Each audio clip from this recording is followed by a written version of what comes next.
تو انہوں نے کہا کہ جابر بن یزید نے کہا عندی 70,000 حدیث ان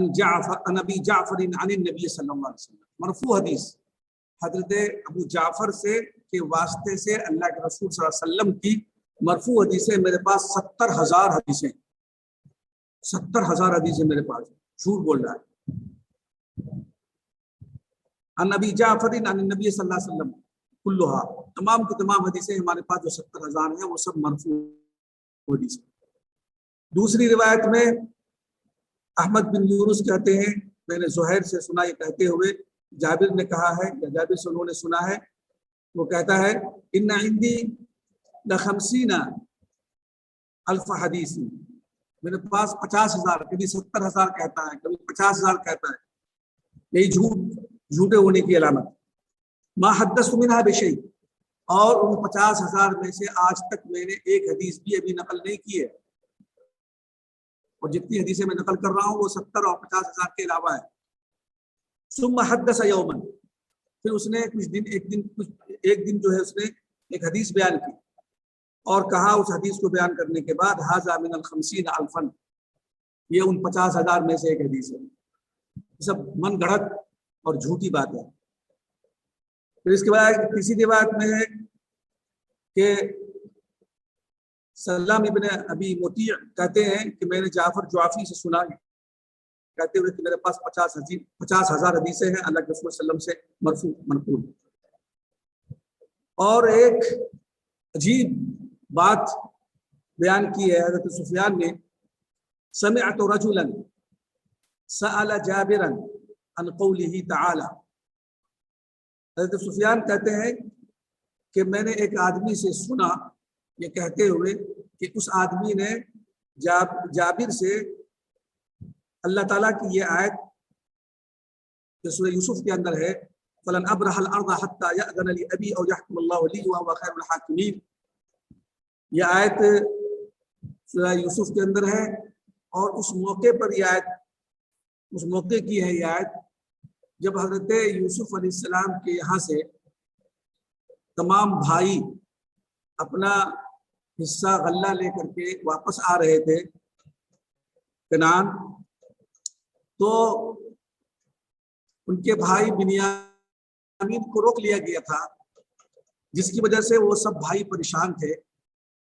اور اس میں سے اور ان بھائیوں میں سے بڑا بھائی جو تھا وہ جانے کے لیے گھر جانے کے لیے تیار نہیں ہوا۔ اس نے کہا کہ ہم لوگ والد صاحب سے یہ وعدہ کر کے آئے تھے کہ ہم اب دوبارہ ایسی غلطی نہیں کریں گے، ہم نے ایک مرتبہ بکری چرانے کے دوران یوسف کو کھو دیا تھا اور بنیامین کو بہت منت سماجت کے بعد لے کر کے آئے تھے، اور اس وعدے سے لے کر کے آئے تھے کہ ان کی حفاظت کریں گے اور بحفاظت گھر واپس لے کر کے آئیں گے، لیکن ہم ایسا نہیں کر سکے اور ان کی حفاظت کرنے میں کامیاب نہیں ہو سکے، اور بنیامین کو وہاں بظاہر چوری کے جرم میں روک لیا گیا۔ تو اب ہم اپنے والد کو منہ دکھانے کے لائق نہیں ہیں، لہذا تم سب بھائیوں گھر جاؤ، میں تو گھر نہیں جاؤں گا، میری ہمت نہیں ہے کہ میں والد صاحب کا سامنا کر سکوں۔ اسی موقع پر اس نے کہا تھا فلن ابرح الارض، میں یہیں اسی جگہ رکوں گا، حتی یأذن لی ابی، یہاں تک کہ میرے والد مجھ کو اجازت دے دیں، او یحکم اللہ لی، یا اللہ میرے بارے میں کوئی فیصلہ فرما دے، وہ خیر الحاکمین، وہ بہترین فیصلہ فرمانے والا۔ یہ جملہ تھا اس بھائیوں میں سے سب سے بڑے بھائی کا، اور اس پشیمانی اور شرمندگی کے باعث جو اپنے والد سے وہ وعدہ کر کے آئے تھے اور اس وعدے کو نبھا نہیں سکے، شرم کے مارے انہوں نے جملہ کہا۔ یہ جملہ مشہور ہے، قرآن کی آیت میں موجود ہے اور اس کی تفسیر سب جانتے ہیں۔ اس آیت کے بارے میں انہوں نے ایک آدمی نے حضرت جابر بن یزید سے پوچھا کہ اس آیت کا کیا مطلب، تو جابر نے کہا کہ لم یجئ تأویل ھذہ، اس آیت کا مصداق ابھی تک آیا نہیں ہے، اس آیت کی تعبیر اور اس کی تعویل اور اس کا مصداق ابھی تک وجود میں نہیں آیا۔ تو سفیان نے کہا کہ وہ کذب، وہ جھوٹ بول رہا ہے. فقلنا وما اراد بهذا, تو میں نے کہا, یعنی سفیان سے جو نقل کرنے والے ہیں حمیدی, وہ کہہ رہے ہیں کہ آخر اس اتنی مشہور آیت اور اس کی تفسیر سب کو معلوم ہے, اور یہ واقعہ ہو چکا ہے ماضی میں حضرت یوسف علیہ السلام کے زمانے میں, وہ کیسے کہہ رہا ہے کہ اس کی مصداق ابھی تک آیا نہیں ہے اور اس کا وجود ابھی نہیں ہوا ہے؟ وہ کیا مراد لینا چاہ رہا ہے اس کی کیا مراد ہے اس آیت سے, کیا مفہوم لے رہا ہے اس آیت کا؟ وما اراد بهذا, تو حضرت سفیان نے کہا ان الرافضۃ تقول ان علیا فی السحاب, رافضیوں کا عقیدہ ہے کہ حضرت علی رضی اللہ عنہ وہ بادلوں میں چھپے ہوئے ہیں, اور رافضی کہتے ہیں فلا نخرج مع من يخرج من ولده حتى ينادي مناد من السماء, کہ ہم میں سے کوئی بھی شخص اس موجودہ حکومت سے بغاوت کرنے کے لیے جو نکلے گا اس کا ہم ساتھ نہیں دیں گے جب تک کہ آسمان سے ہمارے امام, ہمارے رہبر اور رہنما یعنی حضرت علی ہم کو اجازت نہ دے دیں. یعنی موجودہ حکومت جو بھی جس کی بھی ہو, اس شخص کی کسی کی بھی ہو, اس کی بغاوت کرنے کے لیے اور اس سے خروج کرنے کے لیے اور اس کے خلاف آواز اٹھانے کے لیے ہم کو آسمان سے حضرت علی آواز دیں گے, اور اس طور پر آواز دیں گے حتی ینادیا اخرجوا مع فلان,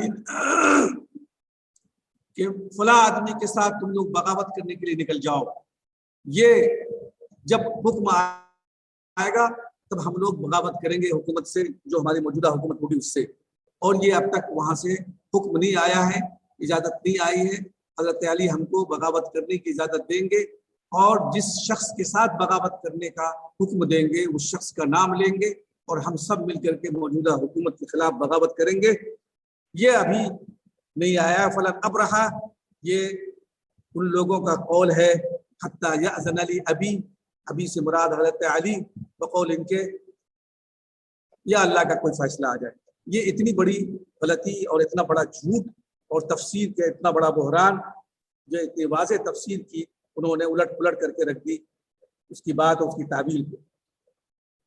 یرید علی انہ ینادی اخرجوا مع فلان, باقاعدہ حضرت علی آواز دے کر کہیں گے آسمان سے کہ میرے فلاں شخص کے ساتھ تم لوگ بغاوت کرو اور ان کا ساتھ دو. فضا تعبیر حاضر آیا, یہی مراد لے رہے ہیں وہ اس آیت کے مفہوم کا اور اس کی تعبیر کا اور اسے مصداق. وکذب, لیکن وہ جھوٹا ہے, کذاب ہے. کانت فی اخوت یوسف, یہ آیت حضرت یوسف علیہ السلام کے بھائیوں کے سلسلے میں تمام مفسرین کا اس پر اتفاق ہے, لیکن وہ گڑھ کر کے مفہوم کو الٹ پلٹ کر کے اپنے مسلک اور اپنی رافضیت کو فروغ دینے کے لیے یہ اس آیت کا مفہوم غلط بیان کر رہا ہے. وبه قال حدثنا سلمة قال حدثنا الحميدي قال حدثنا سفيان قال سمعت جابرا يحدث بنحو من 30,000 حديث ما استحل ان اذكر منها شيئا وان لي كذا وكذا. حضرت سفیان کہتے ہیں کہ میں نے جابر سے سنا ہے 30,000 حدیثوں میں سے کچھ حدیثیں سنی ہیں میں نے, يحدث بنحو من 30,000 حدیث, وہ بیان کرتا ہے کبھی 70,000 کبھی 50,000 کبھی 30,000, اور ان 30,000 حدیثوں میں سے کچھ حدیثیں انہوں نے سنائی جو حضرت سفیان نے سنی.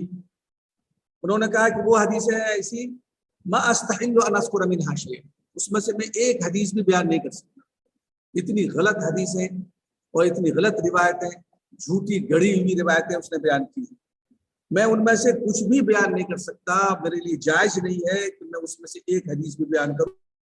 وَأَنَّ لِي كَذَا وَكَذَا, اگر میرے لیے اتنی رقم اور اتنی دولت بھی دے دی جائے, یعنی دنیا کی کتنی بڑی دولت دے دی جائے اور کہا جائے کہ جابر نے جو 30,000 حدیثوں میں سے آپ کو جو حدیثیں سنائی ہیں ان حدیثوں میں سے کوئی حدیث سنا دیجئے, تب بھی میں اس دولت کو ٹھکرا دوں گا اور وہ حدیث میں بیان نہیں کروں گا، اس لیے کہ اتنی غلط حدیثیں ہیں، روایتیں ہیں کہ ان کو بیان کرنا ہی میرے لیے جائز نہیں۔ اور پھر فرمایا کہ وہ سمعت ابا غسان محمد بن عمرو الرازی قال سألت جرير بن عبد الحميد فقلت حارث بن حسيرة لقيته قال نعم شيخ طويل السكت يصر على امر نصیب۔ دوسرے شخص حارث بن حسیرہ عبد الحمید، جریر بن عبد الحمید سے روایت ہے، ان سے پوچھا کہ میں نے کہا کہ حارث بن حسیرہ سے لقیتہ ہوں، آپ نے ملاقات کی ہے؟ تو انہوں نے کہا ہاں ملاقات ہوئی ہے ہماری حارث بن حسیرہ سے۔ شیخ بزرگ ہیں، معمر ہیں، طویل السکت اور طویل السکوت، بہت خاموش رہتے ہیں، بہت کم بولتے ہیں، یصر علی امر عظیم، لیکن امر عظیم پر اصرار کرتے ہیں، اور امر عظیم سے مراد وہی رجعت کا عقیدہ، آسمان سے حضرت علی کے واپس آنے کا عقیدہ، اس پر ان کا اصرار ہے اور اس کے وہ قائل ہیں اور اس عقیدے کے وہ ماننے والے ہیں۔ وبه قال حدثني احمد بن ابراهيم الدورقي قال حدثني عبد الرحمن بن مهدي عن حماد بن زيد قال وذكر ايوب رجلا يوما فقال لم يكن بمستقيم اللسان وذكر آخر فقال هو يزيد في الرقم۔ حماد بن زید نے بیان کیا اور ایوب نے، انہوں نے کہا کہ ایوب نے ایک آدمی کا ایک دن ذکر کیا اور اس آدمی کے بارے میں کہا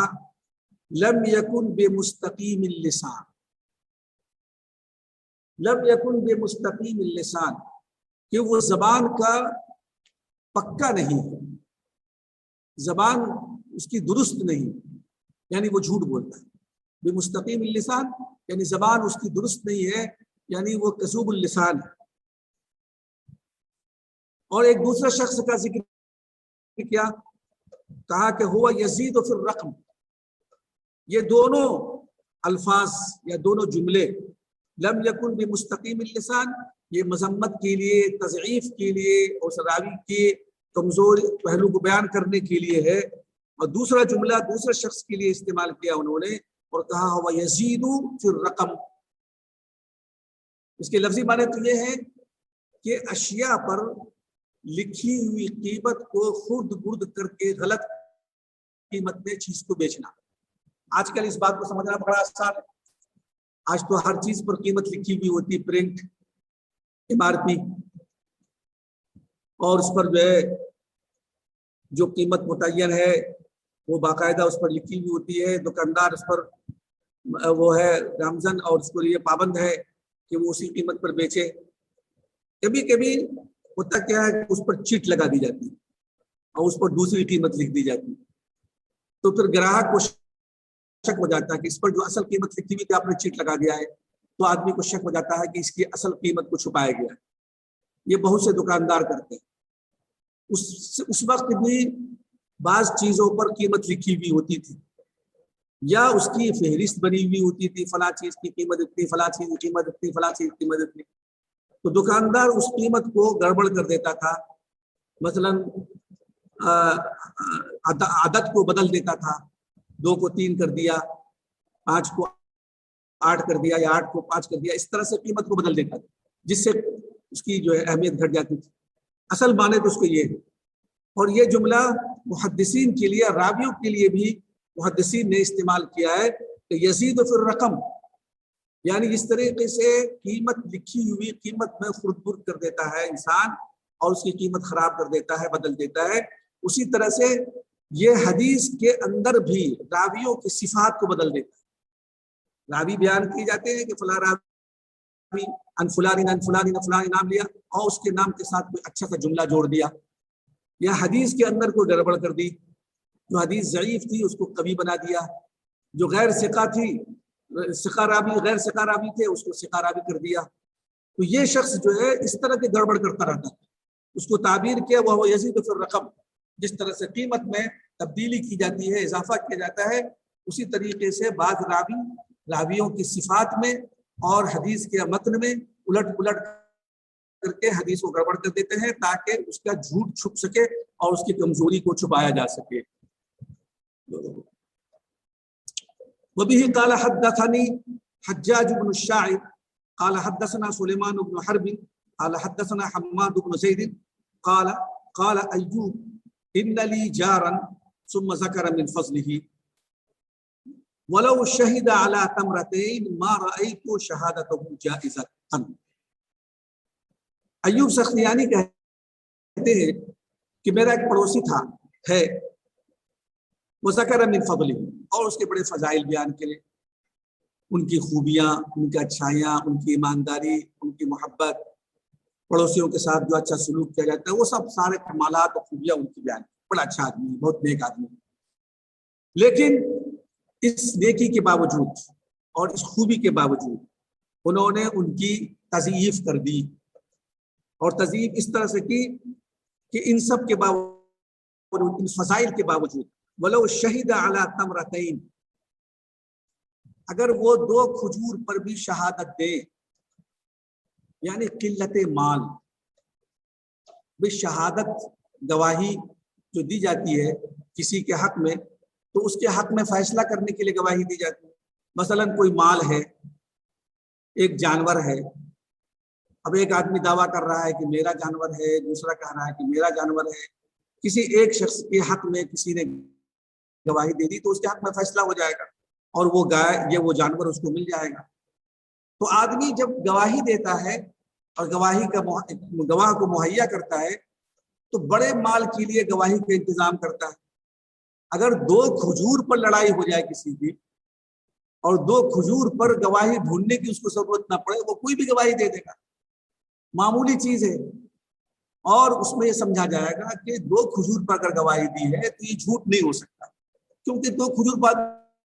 جھوٹ کیوں بولے گا؟ ارے جھوٹ بولے گا تو بڑے کام کے لیے، بڑی دولت کے لیے، بڑے مال کے لیے جھوٹ بولے گا. 2 کھجور کے لیے جھوٹ تھوڑی بول سکتا ہے. اگر 2 کھجور کے لیے کسی کے حق میں کسی نے گواہی دی ہے تو آپ سب سمجھا یہ جائے گا کہ اس نے سچ ہی کہا ہوگا. کہ آدمی جب جوخم اٹھاتا ہے تو کسی بڑے کام کے لیے جوخم اٹھاتا ہے، بڑی دولت کے لیے، بڑے مال کے لیے جوخم اٹھاتا ہے. اگر وہ 2 کھجور کے لیے یا چند ٹکے کے لیے 2-4 روپے کے لیے گواہی دیتا ہے تو اس کا مطلب یہ ہے کہ وہ آدمی سچ بول رہا ہے. لیکن انہوں نے یہ کہا یوسف سختیانی نے کہ وہ اتنا گواہ کے اندر اتنا کچا ہے، گواہی کے اندر اتنا کچا ہے کہ اگر وہ 2 کھجور کی بھی گواہی دے تو ہم کو یقین نہیں آئے گا کہ یہ سچ بول رہا ہے اور یہ سچی گواہی دے رہا ہے، غلط صحیح گواہی دے رہا ہے. اتنا وہ اس معاملے میں کچا ہے اور کمزور ہے گواہی دینے میں کہ 2 کھجور کی کم سے کم مال کی اور کم سے کم دولت کی بھی گواہی دے تو اس کی بات نہیں مانی جائے گی. ہمارا تو شہادت ہو جائے، میں اس کی شہادت کو جائز ہی نہیں سمجھتا. جب اس کی شہادت کو جائز نہیں سمجھتا تو پھر وہ حدیث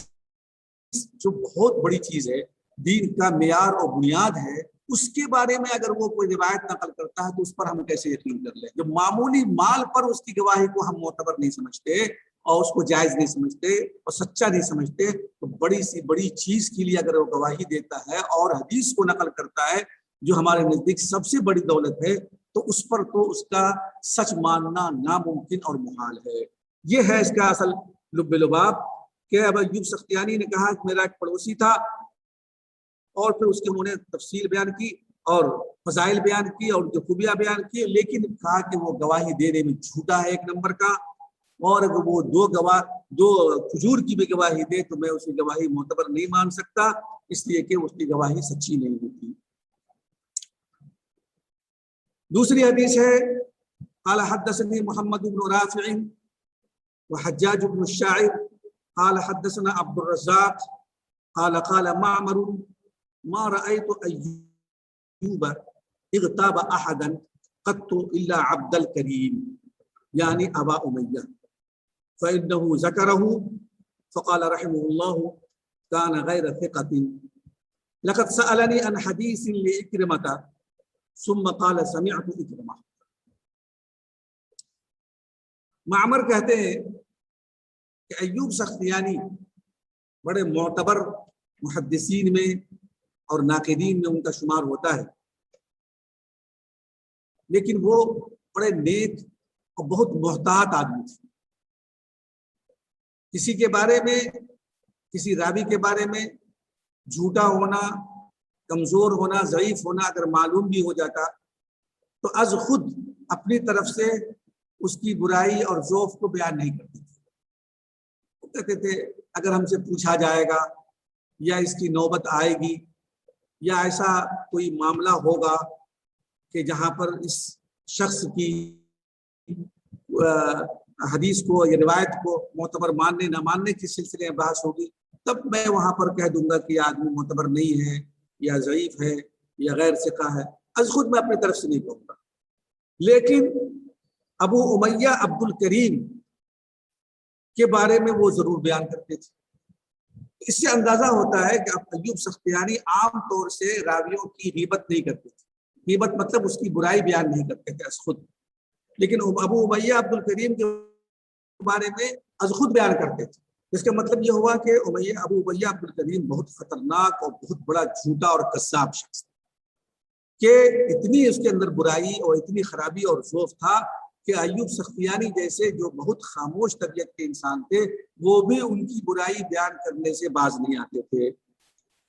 ما رأیت ایوب اغتاب احدا، میں نے ایوب کو کبھی بھی کسی شخص کی غیبت کرتے ہوئے، برائی بیان کرتے ہوئے نہیں دیکھا. الا عبد الکریم یعنی ابا امیہ، فإنه ذکرہ فقال رحمہ اللہ کان غیر ثقۃ، صاف کہتے تھے کہ وہ ثقہ نہیں ہے، اور اس کی وجہ بیان کرتے تھے کہ اتنا بڑا جھوٹا ہے، غیر معتبر آدمی ہے کہ وہ کہنے لگے ایک دن حضرت اکرمہ کی حدیث مجھ سے لی. اس کے بارے میں پوچھا کہ حضرت اکرمہ کی ایک حدیث ہے، آپ ہمیں بیان کر دیجیے سند کے ساتھ. تو میں نے حضرت اکرمہ کی حدیث ان سے بیان کر دی، اور کیونکہ وہ حدیث میں نے براہ راست حضرت اکرمہ سے سنی تھی، میں نے اپنی سند بیان کی حضرت اکرمہ سے. حضرت اکرمہ اپنے آگے کی سند بیان کر کے اس کو بیان کر دیا میں نے کہ یہ حدیث حضرت اکرمہ کی. کچھ دن کے بعد سنا گیا یا میں نے خود سنا کہ وہ کہنے لگا کہ سمعت اکرمہ تھا، جو حدیث مجھ سے اس نے لی تھی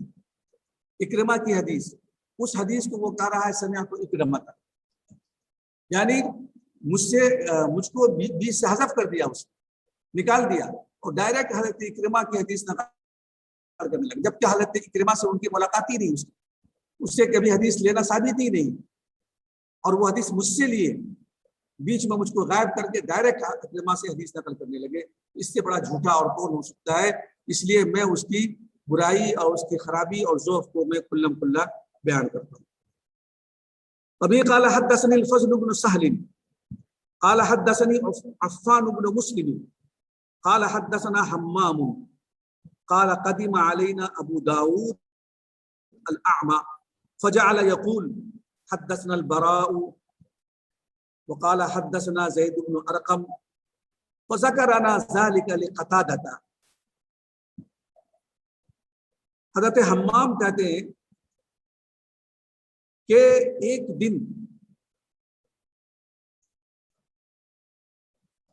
دن جو ہے ابو داؤد اعمی، یہ بھی انہی کذاب اور یہ جھوٹے راویوں میں شمار ہوتا ہے ان کا، ابو داؤد اعمی کا. ایک دن آئے میرے پاس اور وہ حدیث بیان کرنے لگے. حدثنا قال حدثنا البراء بن عازب صحابی رضی اللہ عنہ قال حدثنا زید بن ارقم صحابی رضی اللہ عنہ. یہ ان صحابہ سے حدیث بیان کرنے لگے. تو میں نے حضرت قتادہ سے اس کا ذکر کیا کہ وہ ابو داؤد اعمی اس طرح سے بیان کر رہا ہے، کیا ان کی حضرت براء بن عازب رضی اللہ عنہ سے اور زید بن ارقم جو ذوال قدر بڑے بڑے اجل صحابہ میں سے ہیں، ان سے ملاقات ہوئی ہے کیا اس کی؟ اور اگر ملاقات نہیں ہوئی تو براہ راست کیسے حدیث بیان کر رہا ہے؟ اور اس کا زمانہ تو بہت بات کا ہے، اور یہ صحابہ تو بہت پہلے کے ہیں، بہت پہلے دنیا سے رخصت ہو چکے ہیں، ان سے کب ملاقات ہوئی، کیسے ملاقات ہوئی؟ تو جب قتادہ سے میں نے بیان کیا تو حضرت قتادہ نے کہا کذب ما سمع منہم، جو وہ ان صحابہ سے روایت نقل کر رہے ہیں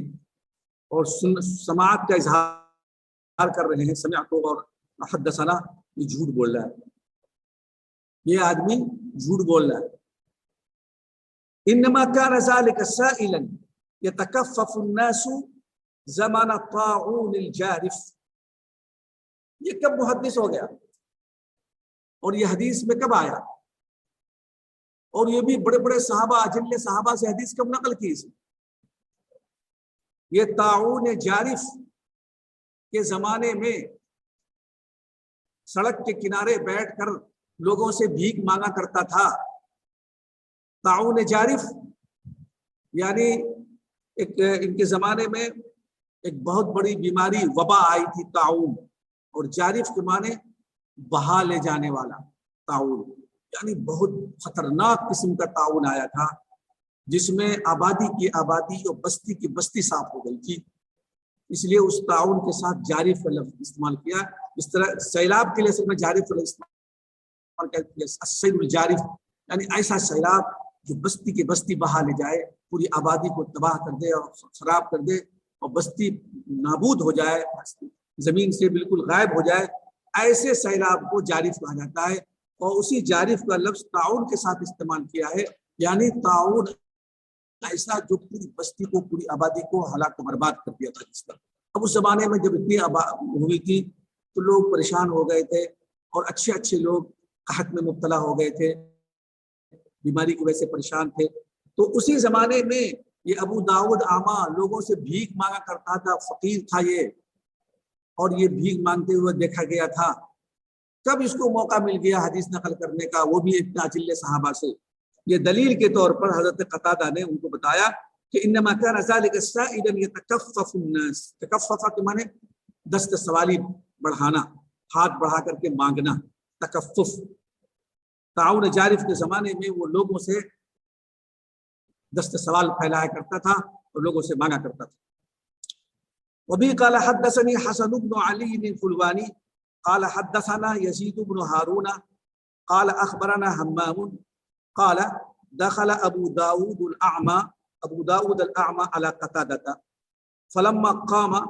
قالوا ان هذا يزعم انه لقي 18 بدريا فقال قتادة هذا كان سائلا قبل الجارف لا يعرز لشيء من هذا ولا يتكلم فيه۔ حضرت حمام کہتے ہیں کہ ایک دن ابو داؤد اعمیٰ حضرت قتادہ کے پاس گئے، فلما قام، تھوڑی دیر بیٹھے، بات کی اور اٹھ کے جانے لگے۔ ابو داؤد اعمیٰ جب اٹھ کے جانے لگے تو وہاں جو مجلس میں جو لوگ بیٹھے تھے انہوں نے حضرت قتادہ سے کہا ان هذا يزعم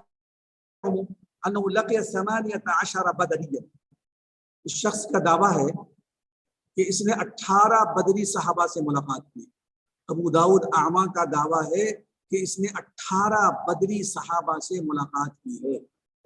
اور اس سے حدیث لی ہے، حدیث نقل کی ہے۔ فقال قتادہ، حضرت قتادہ کہتے ہیں کہ هذا كان سائلا قبل الجارف، یہ جارف سے پہلے اور جارف کے زمانے میں، یعنی طاعون جارف کے زمانے میں بھیک مانگا کرتا تھا۔ کب ان کو صحابہ سے ملاقات کی نوبت آ گئی؟ لا يعرض لشيء من هذا ولا يتكلم فيه، لشيء من هذا لشيء من الحديث ولا يتكلم في الحديث، حدیث سے اس کا کوئی لینا دینا نہیں، اور حدیث کے بارے میں اس کا کوئی کلام نہیں، کوئی قول نہیں، کوئی صحیح حدیث اس نے آج تک نقل نہیں کی، اور کسی شخص سے، کسی صحیح سند سے اس کے پاس کوئی حدیث نہیں، اور اس نے 18 بدری صحابہ سے ملاقات کر لی۔ لا يعرض لشيء من هذا، یعنی اس کا حدیث سے کوئی لینا دینا نہیں، اور اس سلسلے میں کوئی آج تک اس نے گفتگو نہیں کی، حدیث کا کوئی تذکرہ نہیں کیا، حدیث کا کوئی لینا دینا نہیں ہوا، نہ کسی سے اس نے حدیث سنی، نہ کسی سے حدیث بیان کی، اور دعویٰ ٹھونک دیا کہ 18 بدری صحابہ سے ملاقات ہوئی ہے۔ ارے کہاں ان کی مجال اور ان کی طاقت کہ 18 بدری صحابہ سے ملاقات کر لیں، یہ تو بہت بعد کے ہیں، زمانے کے اعتبار سے بھی بعد کے ہیں، اور مقام کے اعتبار سے بھی کوئی ان کا مقام، ان کی حیثیت نہیں ہے۔ سنو، فواللہ ما حدثنا الحسن عن بدری مشافہۃ ولا حدثنا سعید بن المسیب عن بدری مشافہۃ الا عن سعد بن مالک۔ قتادہ کہتے ہیں کہ یہ کیا، یہ کس کھیت کے مولی ہیں؟ ارے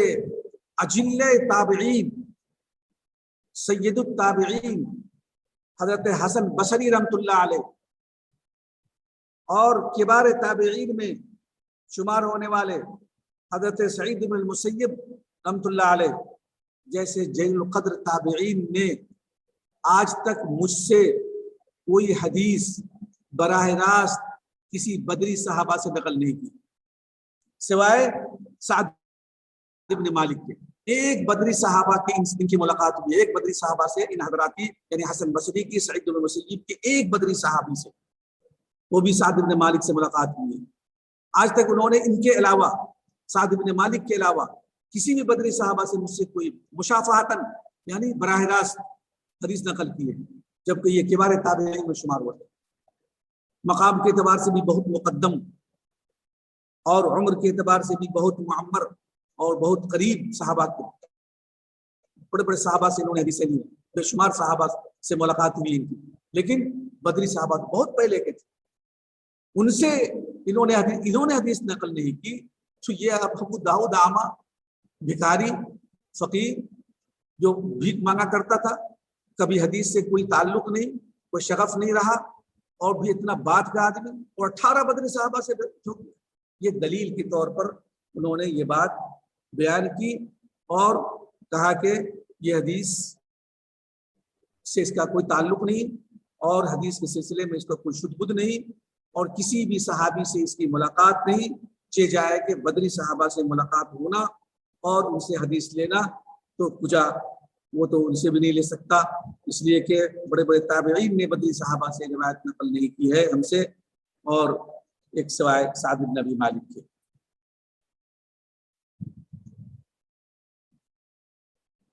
وبه قال حدثنا عثمان بن ابي شيبه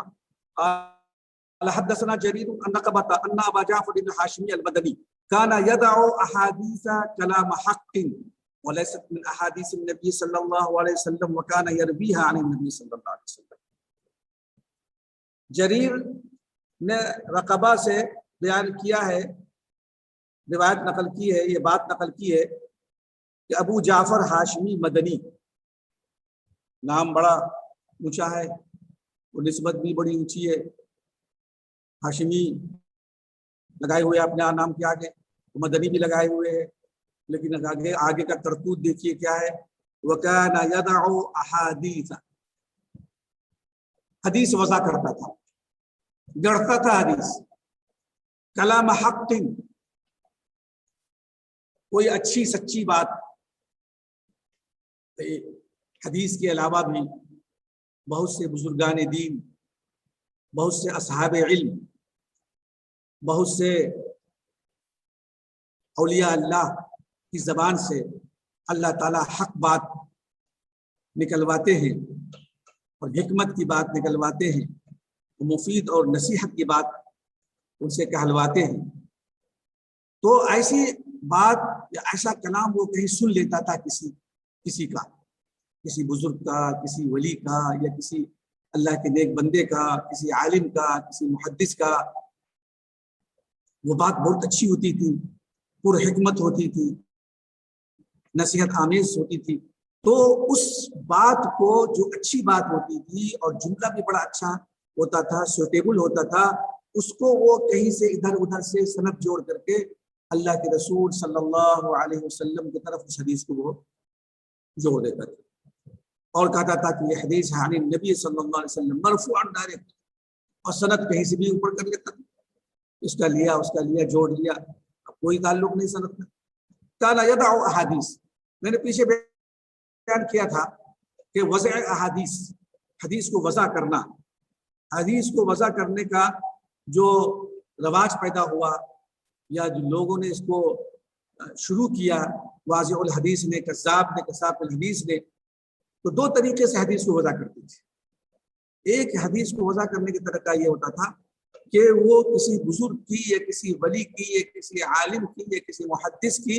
بات کو، جو اچھی بات ہوتی تھی، حکیمانہ بات ہوتی تھی، اس پر سند جوڑ کر کے وہ اللہ کے رسول صلی اللہ علیہ وسلم کی طرف اس کلام کو منسوب کر دیا کرتا تھا۔ اب لوگ چھان بین کر رہے ہیں، سند پر غور کر رہے ہیں، سند کے افراد پر غور کر رہے ہیں، راویوں پر غور کر رہے ہیں، ان کی صفات پر غور کر رہے ہیں، اور پھر دیکھ رہے ہیں کہ اس صحابی سے ایسی بات اللہ کے رسول صلی اللہ علیہ وسلم سے نقل کرنا ثابت ہے کہ نہیں۔ جب تک میں وہ حدیث فروغ پا جاتی تھی بہت زیادہ۔ ایک طریقہ تو یہ ہوتا ہے۔ دوسرا طریقہ یہ ہوتا ہے، یہ لوگ بڑے چرب زبان بھی ہوتے تھے، بڑے لسان ہوتے تھے، اور بڑی ان کو مہارت ہوتی تھی کلام کہنے کی۔ اپنی طرف سے کوئی بات گڑھ کر کے، اپنی طرف سے کوئی بات گڑھ کر کے بنا کر کے جملہ، بہترین جملہ وہ اللہ کے رسول صلی اللہ علیہ وسلم کی طرف منسوب کر دیتے تھے سند چھوڑ کر۔ لیکن جو ماہرین حدیث اور محققین محدثین ہوتے تھے، اللہ تعالیٰ نے ان کو ایسے کمالات اور ایسی خوبیاں دی تھی کہ فوراً وہ حدیث کو محسوس کر لیتے تھے کہ یہ حدیث اللہ کے رسول صلی اللہ علیہ وسلم کی ہو ہی نہیں سکتی۔ ایسا ملکہ دیا تھا اللہ تعالیٰ نے۔ بعد میں چیک ہوگا، جانچ ہوگی، راویوں کی صفات اور اس سند پر غور ہوگا، اور ماہرین اور محققین اس پر غور کریں گے۔ لیکن چند لوگ ایسے تھے اس زمانے میں کہ حدیث جیسے سنی فوراً کہہ دیا کہ یہ حدیث اللہ کے رسول صلی اللہ علیہ وسلم کی ہو ہی نہیں سکتی۔ میں اس کو ایک مثال دے کر کے آپ کو سمجھاتا ہوں۔ ہم چپل پہنتے ہیں، اور چپل نئی خریدی ہم نے، اور ہمارے ساتھ ہمارے ایک ساتھی نے بھی خریدی، ایک ہی ڈیزائن کی، ایک ہی کمپنی کی، اور ایک ہی ناپ کی چپل، اور ایک کمرے کے باہر ہم دونوں نے چپل اتاری اور اس کمرے کے اندر جا کے بیٹھ گئے۔ 10-5 منٹ وہاں بیٹھے، کوئی بات ہوئی، اس کے بعد باہر نکلے۔ اتفاق سے اندھیرا تھا چپل کی جگہ پر، ہم نے اپنی چپل نہ پہن کر کے ان کی چپل پہن لی۔ تو جیسے ہی ہم پیر میں چپل میں پیر ڈالیں گے، فوراً ہم کو محسوس ہو جائے گا یہ چپل ہماری نہیں ہے۔ پیر کی حس ہمیں بتا دے گی کہ جو چپل آپ ڈال رہے ہیں پیر میں وہ آپ کی چپل نہیں ہے۔ فوراً کہیں گے اگر یہ چپل ہماری نہیں لگ رہی ہے، پیر کو ہلائیں گے اور یہ کہیں گے چپل ہماری نہیں لگ رہی، چپل کو ہم پیر سے نکالیں گے اور پھر دوسری چپل پہنیں گے، ہاں یہ چپل ہماری ہے۔ اب اگر ہم سے کوئی پوچھے کہ آپ بتائیے کہ آپ نے کس وجہ سے یہ کہا تھا کہ چپل آپ کی نہیں ہے، دلیل کیا ہے اس کی، تو میں دلیل نہیں دے پاؤں گا، سوائے اس کے اتنا کہہ سکوں گا کہ پہننے کے بعد لگا کہ ہماری چپل نہیں ہے، لگا ہماری دلیل، کیونکہ ایک چپل ہمارے پیر میں کئی دن سے ہونے کی وجہ سے ایک خاص وضع اس کے اندر بن گئی ہے، اور ایک خاص اس کا ہمارے پیر کے اندر اس کا ایک ڈھانچہ بن گیا ہے، سانچہ بن گیا ہے، اس وجہ سے ہم نے کہہ دیا کہ یہ چپل ہماری نہیں ہے، مسلسل حدیث اس چپل کو پہننے کی وجہ سے۔ ہمارے پاس اس کے علاوہ کوئی دلیل نہیں اور کوئی ثبوت نہیں، ہم کیا انگلی رکھ کر کے بتا سکتے یہ چیز تھی جس کی وجہ سے میں نے کہا چپل ہمارے نہیں، جبکہ دونوں چپل ایک ہی ناپ کی ہے، ایک ہی کمپنی کی ہے، ایک ہی چیز ہے، لیکن کچھ دنوں سے اپنی چپل وہ پہن رہا تھا، ہم اپنی چپل پہن رہے تھے، لیکن اندھیرے میں جب ہم نے چپل میں پیر ڈالا تو معلوم ہوا کہ چپل ہماری نہیں ہے، اور ہم نے کہا کہ لگتا ہے کہ ہماری چپل نہیں۔ ٹھیک اسی طریقے سے بطور مثال کے کہ احادیث اتنے ڈوبے ہوئے تھے محدثین کرام، اور اللہ کے رسول صلی اللہ علیہ وسلم کی احادیث اتنا ان کے رچ بس گیا تھا، پورے احادیث کا مضمون ان کے دل و دماغ میں، کہ کوئی غلط حدیث جب آ جاتی تھی جو اللہ کے رسول صلی اللہ علیہ وسلم کی حدیث نہیں ہوتی تھی، یا کسی ایسے راوی سے حدیث مروی ہو جاتی تھی جس راوی سے وہ حدیث مروی نہیں ہونی چاہیے، یا وہ راوی غلط ہوتا تھا، تو ان کی چھٹی حص کہہ دیتی تھی کہ یہ حدیث غلط ہے۔ پھر بعد میں تحقیق کرو، روشنی آ کر چپل ڈھونڈو، نمبر دیکھو، ارے ہاں یہ چپل تو ہماری نہیں تمہاری ہے،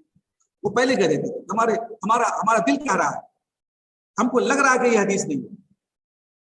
تو اتنا اللہ تعالیٰ نے ان کو کمال عطا فرمایا تھا، اتنی خوبی عطا فرما دی تھی کہ وہ اس طرح سے پہچان لیتے تھے حدیث کو۔ کان یضع احادیث کلام حق ولیست من احادیث النبی صلی اللہ علیہ وسلم،